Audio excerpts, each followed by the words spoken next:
hechos en Guate.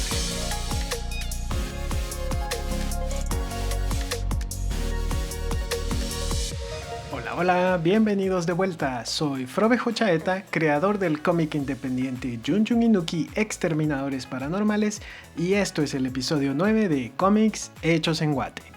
Comenzamos siempre con un pequeño update de cómo va la movida del cómic. Con Junjun Inuki me alegra informarles que ya recuperé mi ritmo habitual y me estoy acercando a tener entintadas por completo las primeras 15 páginas del cómic número 5, lo que me acerca bastante al 50% del cómic terminado. Con respecto al primer volumen recopilatorio de Junjun Inuki, pues todavía no tengo un dato final de costos por parte de la imprenta, por lo que aún no sé si va a ser posible hacerlo este año, pero de cualquier forma siempre les mantendré informados de cómo va la onda. Además de eso, ya estoy trabajando seriamente en el próximo cómic, un título diferente a Junjun Inuki que todavía no les puedo compartir cómo se llamará o de qué se trata, pero les puedo dar un sneak peek diciéndoles que he estado escuchando mucha música dark y hardwave para escribir el guión. Ya con todos esos avisos parroquiales y medio spoilers, previews y flash forwards, vamos a entrar de una vez con el tema de hoy, que es la segunda parte del podcast número 7, el arte de imprimir cómics. Así que si aún no han escuchado ese episodio, les invito a darle play.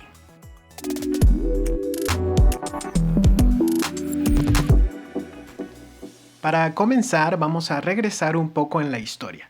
En el episodio pasado situamos los inicios del cómic a finales del siglo XIX en los periódicos de Hearst y Pulitzer. Ahí también nació el primer sistema de impresión estándar de los cómics. La impresión de prensa rotativa de tipografía.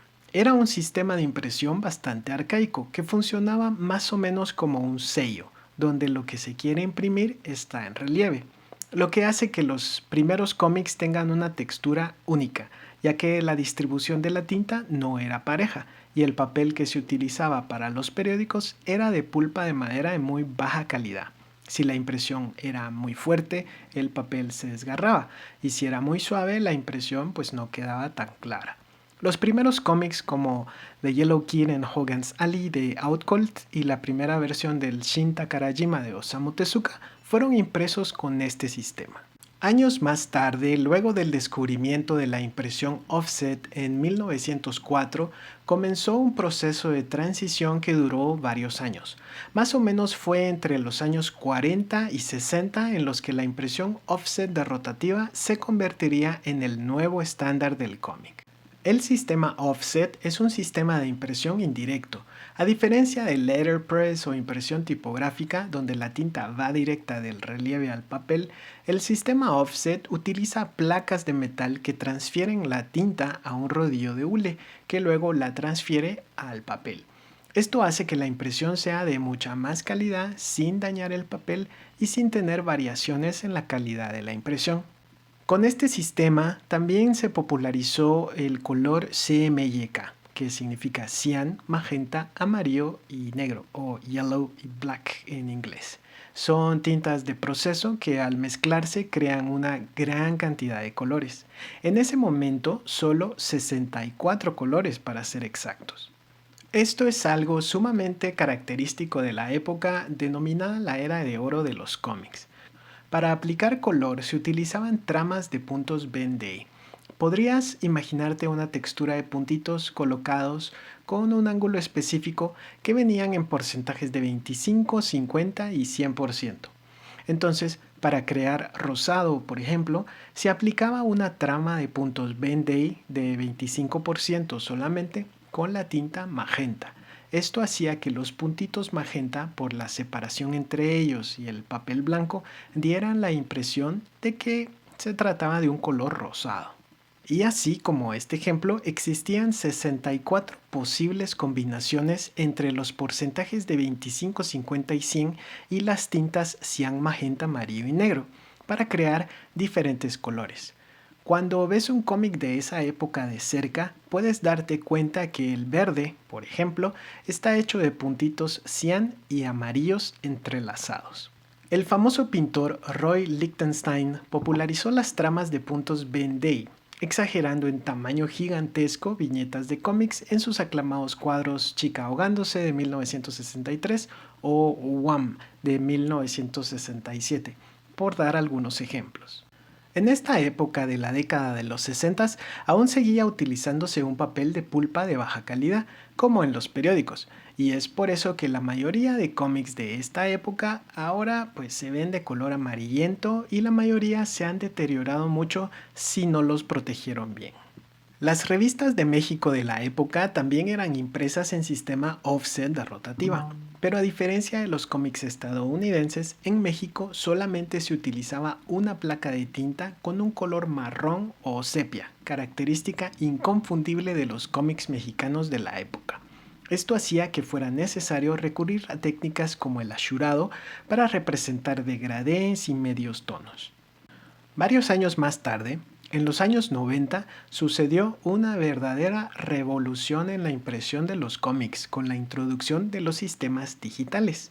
Antes de esta época, las placas de metal que se utilizaban para la impresión offset eran producidas con un sistema fotográfico de negativos, y las tramas de Ben-Day eran acetatos que se quemaban manualmente en las placas de metal para crear los medios tonos y todas las combinaciones de colores. Era un proceso arduo y artesanal.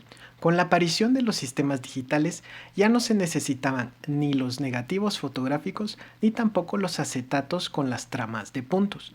La computadora ahora podía quemar las placas directamente con láser con una precisión y nitidez nunca antes vista, con puntos cientos de veces más pequeños que los puntos Ben-Day. Mientras que un punto Ben-Day era de unos 0.3 milímetros, un punto digital es microscópico, imposible de diferenciar a simple vista, lo que permitía crear verdaderos degradés de color y expandir las posibilidades de los 64 colores disponibles hasta ese entonces a 16 millones de combinaciones de colores y porcentajes, prácticamente cualquier color que te puedas imaginar. Image Comics en 1992 fue la primera editorial de cómics que utilizaría los procesos de color digital con Spawn número 1 de Todd McFarlane, el primer cómic impreso en papel couché glossy con colores digitales. Este cómic revolucionó la historia del cómic norteamericano, creando imágenes nunca antes vistas, luz, explosiones, resplandores y reflejos que le volaron la mente a todos, haciendo que Image Comics se volviera por un tiempo en el líder del mercado y obligara a gigantes como Marvel y DC a actualizarse y replantearse por completo cómo producían sus propios cómics. Mientras tanto, en Japón sucedía algo completamente distinto. La impresión del manga siempre se ha visto dominada y dirigida por la mentalidad de impresión masiva a bajo costo, por lo que los sistemas digitales cambiaron muy poco las reglas del juego cuando se refiere a impresión, ya que los mangas siempre se siguieron imprimiendo a una sola tinta, tinta negra. Lo que sí cambió fue en la forma en la que se creaban los mangas. En Japón existen dos mentalidades a la hora de crear el arte de los cómics. Una, que está comenzando a desaparecer, es la que honra la tradición y continúa creando todo a mano, como utilizar plumillas y tinta para dibujar, o utilizar tramas de puntos o screen tones análogos y adhesivos como el letraset que se cortan con una cuchilla exacto y se aplican directamente sobre el arte para crear sombras, así como la utilización de acuarelas o marcadores Copic para crear piezas a color. Y luego está la nueva mentalidad, completamente digital, que se está convirtiendo en el estándar de todos los mangakas jóvenes, enfocada en buscar la eficiencia, creando todo el arte en la computadora, con softwares como Clip Studio Paint para agilizar los procesos y tiempos de entrega tan extremos que se manejan en Japón. Entonces, podemos decir que esta revolución digital hizo que el cómic en Norteamérica se convirtiera en algo espectacular, llamativo y sumamente colorido, mientras que en Japón los sistemas digitales permitieron que los procesos se volvieran ultra eficientes y rápidos. Sin embargo, en Europa sucedió algo distinto, ya que en ese mercado el cómic jamás se ha considerado algo popular o de consumo masivo. Siempre se ha visto como una forma de arte puro. Así que lo digital simplemente sirvió para elevar aún más esa apreciación por el arte. Los bandes cine o cómics europeos en su mayoría aún hoy continúan produciéndose a mano, con acuarelas, gouache, acrílicos o tintas de colores sobre las piezas originales de arte. Incluso algunos cómics europeos modernos que utilizan software tratan de imitar los trazos reales del pincel, como Shangri-La de Matthew Bablet. La diferencia más grande de los cómics europeos actuales es en la digitalización y en el retoque. Mientras que en el resto del mundo la resolución estándar para cómics es de 300 dpi, en Europa es de 1200 dpi, para que la impresión offset pueda representar fielmente no solo el arte del cómic, sino también la textura del papel sobre el cual fue pintado originalmente. Y con eso llegamos a la era actual. La impresión offset rotativa sigue siendo la líder del mercado editorial, pero ahora también existen opciones digitales con sus pros y sus contras. La impresión offset, a pesar de ser la versión moderna, aún requiere que se creen las placas de los artes que se van a imprimir. Esto hace que una impresión tenga un costo inicial que incluye la producción de esas placas que serán necesarias para hacer el tiraje completo. Recordemos que si tu impresión va a ser a colores, se tienen que producir 4 placas por cada pliego. Una para el cian, una para el magenta, otra para el amarillo y una última para el negro. Es por esto que este sistema de impresión resulta ser más barato mientras más impresiones se hagan. Es lo más recomendado para tirajes de 1000 o más ejemplares. Por ponerte un ejemplo, digamos que un tiraje de 1000 unidades de un cómic a colores en sistema offset podría costarte unos 10.000 quetzales. Digamos que 5.000 quetzales de esos 10.000 son para cubrir el costo de fabricación de las placas y 5.000 más para cubrir el proceso de impresión de esos 1000 ejemplares. Aunque solamente imprimieras un ejemplar de tu cómic, siempre tendrás que cubrir ese costo inicial de la creación de las placas. Es por esto que el costo por unidad se va volviendo más bajo mientras más ejemplares imprimas. Si imprimes solo un cómic en offset, te va a costar 5.000 quetzales. Pero si imprimes 1000, cada unidad te va a costar 10 quetzales. Obviamente estos montos son solo imaginarios. Recuerden siempre cotizar con su imprenta su proyecto de cómic. No vayan a decir, en el podcast me dijeron que costaba esto.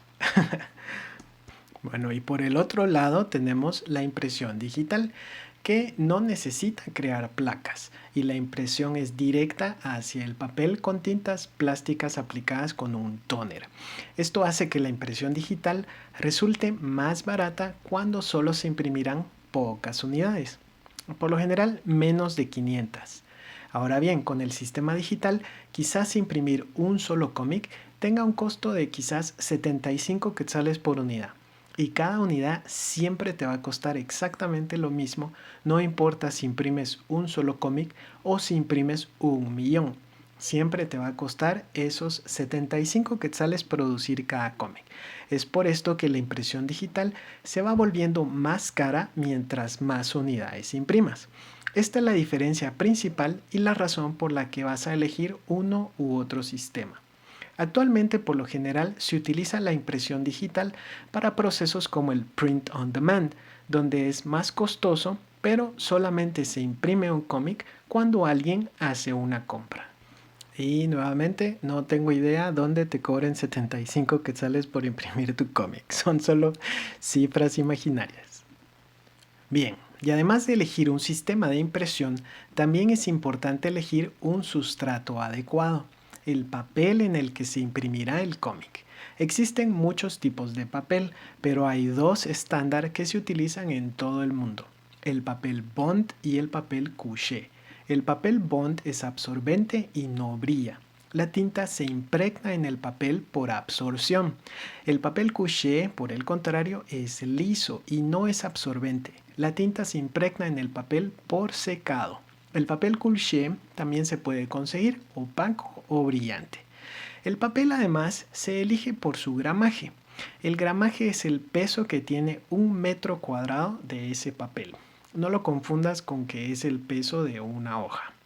Hay varios gramajes disponibles, pero por lo general el papel, ya sea bond o couché, se consigue en variaciones como por ejemplo 60 gramos, que es una hoja delgada semitransparente, 90 gramos, que es una hoja un poquito más resistente y no transparente, o en 120 gramos, que es más pesada y gruesa. Hay muchos más gramajes para elegir, pero por lo general estos son los gramajes más comunes que se utilizan para imprimir el interior de los cómics. También existen variaciones de estos papeles tipo cartulina de 200 gramos y 300, que se utilizarán para las tapas o portadas. Además del papel bond y el papel couché, en la industria editorial también existe otro papel muy común llamado buxel o ahuesado, que se utiliza mucho en los libros literarios, ya que su color crema no cansa la vista. A pesar de que existen todos estos tipos de papel de muy buena calidad, en Japón hoy en día el papel reciclado o periódico de pulpa de baja calidad continúa siendo el estándar de las publicaciones semanales como la Shonen Jump. A la hora de imprimir un cómic, también es importante considerar el laminado o barniz UV de las portadas para preservarlas mejor. El laminado es una película o lámina de plástico delgado que se pega sobre el papel y le da un acabado brillante que recubre y protege toda la portada. Y luego tenemos el barniz, que es llamado UV porque se seca con luz ultravioleta y se aplica sobre el papel como si fuera una tinta adicional. Es más económico que el laminado, pero si se dobla, el barniz se quiebra y quedarán grietas en el doblez. Es muy importante considerar todas estas cosas porque cada decisión y detalle tendrán un impacto en el costo final de la impresión de tu cómic y definirán el precio en el que puedas venderlo. Y esa es una de las razones de por qué un cómic gringo de Spider-Man de súper alta calidad a veces cuesta menos que un cómic autopublicado o un fanzine hecho a mano en Guatemala. Mientras que existen más de 100.000 copias de ese cómic de Marvel, solamente hay 100 números de ese fanzine o cómic hecho por un artista local. A veces me parece triste que hayan personas que no logran ver todo ese valor y trabajo que tienen las obras independientes locales y quieran compararlas con productos masivos producidas por grandes equipos con presupuestos de miles de dólares en el extranjero. Pero espero que pláticas como esta ayuden a traer luz a la realidad de todo el trabajo e inversión que hay que hacer para poder llevar al papel nuestras ideas, historias y cómics latinoamericanos. Así que para terminar, voy a hacer un comparativo de cómo se imprimen y más o menos cuánto cuestan en su propio país los cómics que vimos en el episodio pasado. Bien, comenzamos con los cómics de grapa gringos. Son impresos en offset de bobina. El sistema offset puede imprimirse por bobinas o por pliegos. Las bobinas son enormes rollos de papel que pueden llegar a tener hasta 15 kilómetros de papel enrollado y pesar casi una tonelada. Y se utilizan cuando son tirajes muy grandes, entre 50.000 y 100.000 ejemplares, como es el caso de la mayoría de series populares de DC o Marvel. Estos cómics se imprimen en papel couché brillante de 70 gramos, de unas 32 páginas a color, encuadernadas en caballete de 2 grapas. El precio final es de unos $5 en su país o más o menos 40 quetzales. Los cómics TVP o compilatorios se imprimen en offset de pliegos. A diferencia de la bobina, acá se utilizan pliegos, ya que el tiraje no es tan alto, solo de unos 5.000 ejemplares en promedio.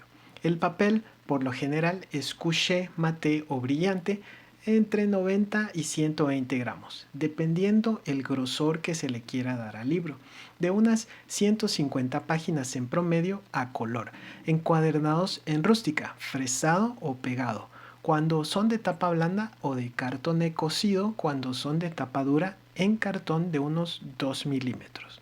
El precio final en tienda puede variar, pero el promedio es de $25 más o menos o unos 200 quetzales. Ahora nos vamos a Japón. Los cómics en revistas semanales como la Shonen Jump se imprimen en offset de bobina, en papel periódico de pulpa reciclado a una sola tinta, con excepción de las portadas o páginas especiales a color que utilizan un papel estucado de muy bajo gramaje. Es muy importante para este tipo de publicaciones que el papel sea muy delgado, ya que muchas veces llegan a tener entre 400 o 500 páginas por publicación, y si las hojas tuvieran alto gramaje, se volvería un libro tan pesado que no se podría levantar. El precio final en tienda en Japón de una revista compilatoria como la Shonen Jump de Shueisha o la Weekly Shonen de Kodansha es de unos 350 yenes, o lo que podría decirse 25 quetzales. Los compilatorios tankobons se imprimen en offset de bobinas o pliego, dependiendo del tiraje, ya que existen tirajes de series nuevas de solo 30.000 ejemplares y tirajes de series populares que pueden llegar a casi el millón de ejemplares. Un dato curioso: cuando un tankobon empieza a vender menos de 20.000 unidades mensualmente, las editoriales como Shueisha o Kodansha comienzan a planificar la cancelación de la serie en sus revistas semanales. Los tankobons se imprimen a una sola tinta en papel ahuesado o buxel de 70 gramos, de unas 180 páginas encuadernadas en rústica. Las tapas por lo general son de una cartulina muy sencilla y la mayoría utiliza una sobrecubierta o dust jacket de papel couché laminado impresas a full color que protege las tapas del libro. El precio final en tienda de un tankobon suele ser de unos 750 yenes o 50 quetzales. Los compilatorios de lujo Kansenban se imprimen en offset de pliegos en papel bond premium de 120 gramos, impresos a una sola tinta de unas 250 páginas encuadernados en rústica premium, y sus portadas varían mucho entre utilizar dust jackets o acabados laminados, pero casi siempre de tapa blanda, porque las tapas duras de cartón no son populares en Japón para los mangas, a menos que se trate de una edición de lujo destinada a la exportación, como la caja de colección del 35 aniversario de Akira o el Berserk Deluxe Edition. El precio final en tienda varía mucho, pero en promedio un Kansenban normal te podría costar unos 1.600 yenes o 100 quetzales. Ahora nos vamos a Europa. El pan de cine o el álbum europeo se imprime en offset de pliegos. Dato curioso número 2. En Europa ocurre un fenómeno muy particular. Por lo general, un primer tiraje de un cómic nuevo puede ser de unas 10.000 unidades más o menos para ser presentado en el legendario Festival Internacional del Cómic en Angoulême, Francia, en donde si el cómic recibe un reconocimiento, se hace un nuevo tiraje aún mayor que el primero. Por lo general se imprimen en couché satinado de 135 gramos, a todo color de unas 64 páginas encuadernadas en cartoné con tapas semiduras de diferentes gramajes. El precio final en tienda es de unos 16 euros o 160 quetzales. Los recopilatorios de lujo o integrales se imprimen en offset de pliego en papeles especiales artístico de alto gramaje. Cada publicación es distinta. Son impresos a full color a unas 300 páginas, encuadernadas en cartoné con portadas de lujo, acabados especiales como barniz UV localizado, guardas de tela, solapas o relieves. El precio final en tienda también puede variar mucho dependiendo de qué tanto detalle y lujo tenga la edición final, pero en promedio el precio es de unos 55 euros o 550 quetzales. Bien, y por último llegamos a Latinoamérica, nuestra tierra. Aquí no tenemos ni una industria establecida ni estándares del cómic hispano. Como había mencionado en el episodio anterior, cada producción es única, con diferentes tirajes, tintas y materiales que estarán definidos únicamente por la imaginación de cada autor y el presupuesto que tengan disponible. En los países donde sí existen editoriales para cómics como Argentina, es más común el formato de novela gráfica, ya que la inestabilidad económica del país acabó con las posibilidades de publicaciones estilo cómic de grapa mensuales. El tamaño preferido por las editoriales independientes es el formato A5, mi preferido personalmente, de unas 120 páginas impresas en bond o buxel de 90 gramos y encuadernadas en fresado con portadas de cartulina de 300 gramos con tirajes muy reducidos, de 300, 500 y hasta 1000 ejemplares. Con mi cómic sé que estoy tomando un riesgo bastante alto al imprimirlo en formato grapa. Sé que si imprimiera solamente el compilatorio cada 5 años sería mucho más económico para mí, pero yo creo que necesitamos ver constancia. Publicar 2 cómics al año para mí representan esos escalones que hay que subir para levantar al cómic nacional que ha estado dormido tantos años. Aquí en esta constancia también es donde yo creo que una editorial inteligente y con los suficientes huevos y recursos podría hacer una diferencia enorme en el país. Pero hasta que eso pase, seguiremos construyendo esta industria del cómic en Guatemala a lo punk, con rebeldía, agallas y unas ganas imparables de contar nuestras propias historias en cómic. Debido a que cada cómic en su mayoría es un proyecto independiente, tendrán precios muy diversos.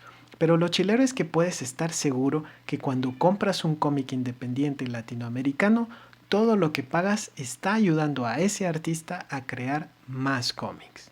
La próxima vez que tengas un cómic, un manga o un van de cine en tus manos, tómate un tiempo para explorar el papel, apreciar cómo fue fabricado ese objeto tan preciado que tienes en tus manos.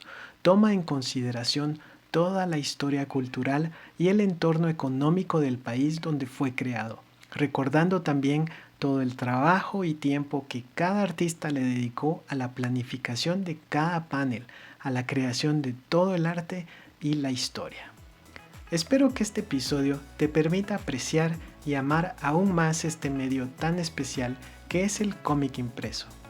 Nos vemos a la próxima y mientras tanto espero que puedan leer muchos cómics hechos en Guate.